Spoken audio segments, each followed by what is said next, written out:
सरस्वती आवे वाली बात, खुशी बरसाए जागे।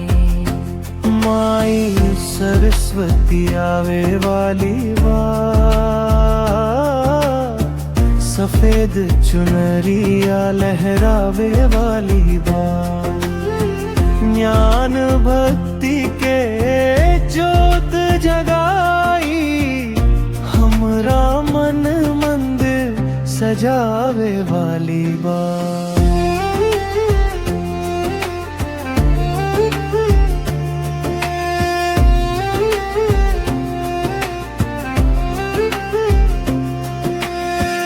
फूल के हार बनावतानी, पूजा थाली सजावतानी, मन के मैल हगावतानी, माई के गीत गावतानी।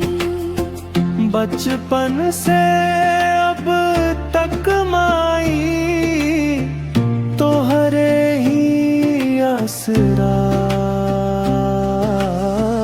हम त भकवा बानी तोहरा के रखिया सदा उजियारा।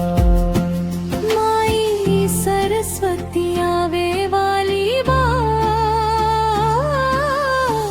सफेद चुनरिया लहरावे वाली बात, ज्ञान भक्ति